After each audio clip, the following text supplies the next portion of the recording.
Welcome you again in our channel current trends with Gaurav. देखिए, कल हमने जवाहरलाल नेहरू की इंट्रोडक्शन किया था पार्ट 1 में। आज हम जवाहरलाल नेहरू जी के जीवन के बारे में जानेंगे पार्ट 2 में। तो आइए शुरू करते हैं। जवाहरलाल नेहरू का जन्म 14 नवंबर 1889 को ब्रिटिश भारत में इलाहाबाद में हुआ। उनके पिता मोतीलाल नेहरू 1861 से 1931 तक जो रहे एक धनी बैरिस्टर जो कश्मीरी पंडित थे। मोतीलाल नेहरू सारस्वत कौल ब्राह्मण समुदाय से थे। स्वतंत्रता संग्राम के दौरान भारतीय राष्ट्रीय कांग्रेस के 2 बार अध्यक्ष चुने गए।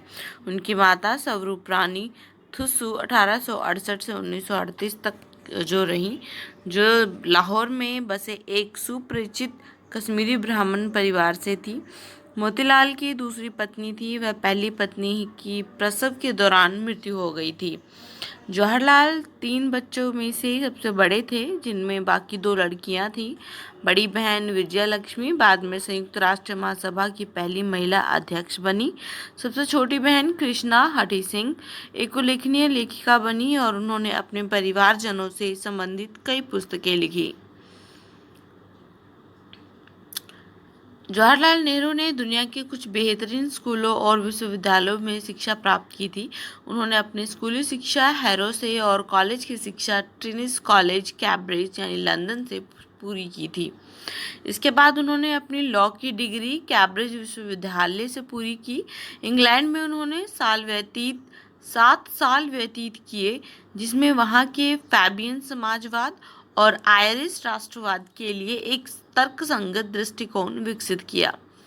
जवाहरलाल नेहरू 1912 में भारत लौटे और वकालत शुरू की। 1916 में उनकी शादी कमला नेहरू से हुई। 1917 में Jawaharlal Nehru home rule league में शामिल हो गए। राजनीति में उनका असली दीक्षा 2 साल बाद 1919 में हुई, जब वे महात्मा गांधी के संपर्क में आए। उसमें महात्मा गांधी ने रॉलेट अधिनियम के खिलाफ एक अभियान शुरू किया था। नेहरू महात्मा गांधी के सक्रिय लेकिन शांतिपूर्ण सविनय अवज्ञा आंदोलन के प्रति खासे आकर्षित हुए। नेहरू ने महात्मा गांधी के उपदेशों के अनुसार अपने परिवार को भी ढाल लिया। जवाहरलाल नेहरू और मोतीलाल नेहरू ने पश्चिमी कपड़ों और महंगी संपत्ति का त्याग कर दिया। वे अब एक खादी कुर्ता और गांधी टोपी पहनने लगे। जवाहरलाल नेहरू ने 1920 से 22 में असहयोग आंदोलन में सक्रिय हिस्सा लिया और इस दौरान पहली बार गिरफ्तार किए गए। कुछ महीनों के बाद उन्हें रिहा कर दिया गया। जवाहरलाल नेहरू 1924 में इलाहाबाद नगर निगम के अध्यक्ष चुने गए और उन्होंने शहर के मुख्य कार्यकारी अधिकारी के रूप में 2 वर्ष तक सेवा की। 1926 में उन्होंने ब्रिटिश अधिकारियों से सहयोग की कमी का हवाला देकर त्यागपत्र दे दिया। 1926 से 28 तक जवाहरलाल नेहरू ने अखिल भारतीय कांग्रेस समिति के महासचिव के रूप में सेवा की। 1928 से 29 में कांग्रेस के वार्षिक सत्र का आयोजन मोतीलाल नेहरू की अध्यक्षता में किया गया। उस सत्र में जवाहरलाल नेहरू और सुभाष चंद्र बोस ने पूरी राजनीतिक स्वतंत्रता का मांग का समर्थन किया, जबकि मोतीलाल नेहरू और अन्य नेताओं ने ब्रिटिश साम्राज्य के भीतर ही प्रभुत्व संपन्न राज्य का दर्जा पाने की मांग का समर्थन किया। मुद्दे को हल करने के लिए गांधी ने बीच का रास्ता निकाला और कहा कि ब्रिटेन को भारत के राज्य का दर्जा देने के लिए 2 साल का समय दिया जाएगा और यदि ऐसा नहीं हुआ तो कांग्रेस पूर्ण राजनीतिक स्वतंत्रता के लिए एक राष्ट्रीय संघर्ष शुरू करेगी। नेहरू और बोस ने मांग की कि इस समय को कम करके 1 साल कर दिया जाए। ब्रिटिश सरकार ने इसका कोई जवाब नहीं दिया। दिसंबर 1929 में कांग्रेस का वार्षिक अधिवेशन लाहौर में आयोजित किया गया, जिसमें जवाहरलाल नेहरू कांग्रेस पार्टी के अध्यक्ष चुने गए। इसी सत्र के दौरान एक प्रस्ताव भी पारित किया गया, जिसमें पूर्ण स्वराज की मांग की गई।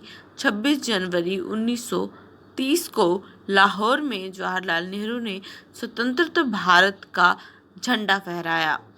गांधी जी ने भी 1930 में सविनय अवज्ञा आंदोलन का आह्वान किया। आंदोलन खासा सफल रहा और इसमें ब्रिटिश सरकार को प्रमुख राजनीतिक सुधारों की आवश्यकता को स्वीकार करने के लिए विवश कर दिया। जब ब्रिटिश सरकार ने भारत अधिनियम 1935 प्रख्यापित किया, तब कांग्रेस पार्टी ने चुनाव लड़ने का फैसला किया। नेहरू चुनाव के बाहर रहे, लेकिन जोरों के साथ पार्टी के लिए राष्ट्रव्यापी अभियान चलाया। कांग्रेस ने लगभग हर प्रांत में सरकारों का गठन किया और केंद्रीय असेंबली में सबसे ज़्यादा सीटों पर जीत हासिल की। नेहरू कांग्रेस के अध्यक्ष पद के लिए 1936 और 1937 में चुने गए थे। उन्हें 1942 में भारत छोड़ो आंदोलन के दौरान गिरफ्तार भी किया गया और 1945 में छोड़ दिया गया। 1947 में भारत और पाकिस्तान की आज़ादी के समय उन्होंने ब्रिटिश सरकार के साथ हुई वार्ताओं में महत्वपूर्ण भागीदारी की। आज के एपिसोड में बस इतना ही। आगे हम जानेंगे भारत के प्रथम प्रधानमंत्री के बनने के बाद उन्होंने क्या किया। ठीक है, आपको वीडियो कैसा लगा आप प्लीज़ कमेंट करके बताइए। हमारे साथ बने रहिए और पसंद आने पर वीडियो को लाइक शेयर सब्सक्राइब ज़रूर कीजिए। Bye bye.